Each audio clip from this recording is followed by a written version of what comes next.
India Pakistan ரெண்டு நாடுகளுமே மே 10ஆம் தேதி சாயங்காலம் 5 மணிக்கு பிறகு போர் நிறுத்த ஒப்பந்தம் செஞ்சிருந்தாங்க. இந்த அறிவிப்பு கூட இந்தியாவை பாகிஸ்தான் அறிவிக்கிறதுக்கு முன்னால அமெரிக்கா அறிவிச்சு. அமெரிக்கா இந்த விஷயத்துல ஏன் டபுள் கேம் ஆடுது வாங்க ஒன்னு பார்க்கலாம். நான் உங்கள் ஃபினிக்ஸ் இந்தியா சதீஷ். 12/5/2025 இன்றைக்கு திங்கட்கிழமை இந்திய பங்கு சந்தைகள் இந்த போர் நிறுத்த ஒப்பந்தத்துக்கு பிறகு பெரிய ஒரு ஏற்றத்தான் பதிவு பண்ணிருக்குன்னு சொல்லணும். அரௌண்ட் 4% சென்செக்ஸ் நிப்டி ரெண்டுமே ஏற்றத்தில் இருக்கு. அரௌண்ட் 1000 புள்ளிகள் நிப்டியும் அரௌண்ட் 3000 புள்ளிகள் சென்செக்ஸிலும் ஏற்றம் நடந்திருக்கு. க்ளோசிங்ல சென்செக்ஸ் 82,429 க்ளோஸ் ஆயிருக்கு. நிப்டி 24,924 க்ளோஸ் ஆயிருக்கு. இதுல முக்கியமான குறிப்பிடத்தக்க விஷயம் என்னன்னா ஆல் டைம் ஹை டச் பண்றதுக்கு வெறும் 5% தான் இருக்குங்க. இன்னைக்கு நம்ம மார்க்கெட் ஏறதுக்கு முக்கியமான காரணமா Infosys, Adani enterprises, Shriram finance, HCL tech Trent எல்லாம் 6-8% ஏறி முக்கியமான காரணமா இருந்திருக்காங்க.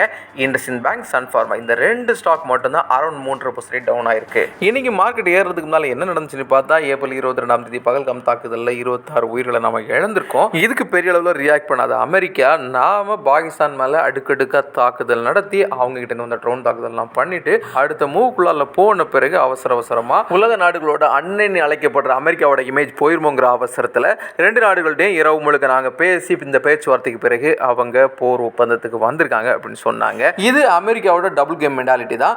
தன்னோட பவரை விட்டு கொடுத்துடக்கூடாதுங்கிற ஒரு மென்டாலிட்டியில தான் அவங்களோட ரியாக்ஷன் இருந்துச்சு. உலக நாடு முழுக்கவே அமெரிக்கா இதே பாலிசி தான் எப்பவுமே மெயின்டைன் பண்ணுது. அதையும் நம்மகிட்ட அப்ளை பண்ணுறதுக்கு ட்ரை பண்ணியிருக்காங்களோ அப்படின்னு தான் தோணுது. சண்டையை தொடங்கினா சண்டையை எப்போ எங்கே முடிக்கணுங்கிறது எல்லாருக்குமே தெரியும். அது அமெரிக்கா தான் வந்து சொல்லி தரணும்னு அவசியமே கிடையாது. நம்ம இந்தியா இந்த விஷயத்தில் அமெரிக்காவுக்கு சரியான ரிப்ளையை கொடுத்துருக்கிற மாதிரி தான் தெரியுது. யாருடைய வற்புறுத்தல் இல்லாமல் நாங்கள் எடுத்த முடிவு, நாங்கள் ரெண்டு நாடுகளும் பேசி எடுத்த முடிவுன்னு சொல்லியிருக்காங்க. இன்னைக்கு மத்தியானம் 12 மணிக்கு ரெண்டு நாடுகளுடைய அதிகாரப்பூர்வ பேச்சுவார்த்தைகள் திரும்பவும் நடந்திருக்கு. நல்ல முடிவுகள் வந்திருக்கிறதுக்கு வாய்ப்பாக இருக்கு.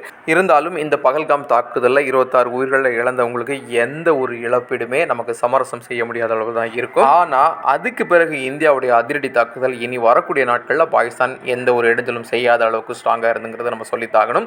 இந்த நேரங்களில் மார்க்கெட்டில் இன்வெஸ்டர்ஸ் பேனிக்கில் வெளியே போயிருப்பாங்க இல்லையா, அந்த மாதிரிப்பட்ட பேனிக் இன்வெஸ்டர்ஸ், சப்ஸ்டான்ஷியலாக ஒரு மைண்ட் இல்லாத இன்வெஸ்டர்ஸ் இப்போ மார்க்கெட் ஏறினோன்னா துரத்தி வாங்க ட்ரை பண்ணுவாங்க. பொதுவாகவே மார்க்கெட்டில் ஏற்றம் இறக்கும் இயற்கையான ஒரு விஷயம். மார்க்கெட் ஏறிச்சுன்னா நிச்சயமாக கரெக்ஷன் வரும். கரெக்ஷன் வந்துச்சுன்னா அப்படியே டவுனில் போயிடாது. நிச்சயமாக திரும்ப அப்பீட் இருக்கிறதுக்கு வாய்ப்பு இருக்குது. ஃபண்டமெண்டலாகவே இந்தியாவுக்கு லாங் டைமுக்கு பயங்கர growth இருக்குங்கிறது எல்லாராலும் எதிர்பார்க்கக்கூடிய ஒரு விஷயம். அப்படி இருக்கும்போது இந்த மாதிரிப்பட்ட மார்க்கெட் கரெக்ஷனை அவங்களுடைய போர்ட்ஃபோலியோவுக்கு வெல்த் கிரியேட் பண்ணுறதுக்கான ஒரு டூலாக பயன்படுத்தணுமே தவிர பேனிக்கில் வெளியே போகக்கூடாது.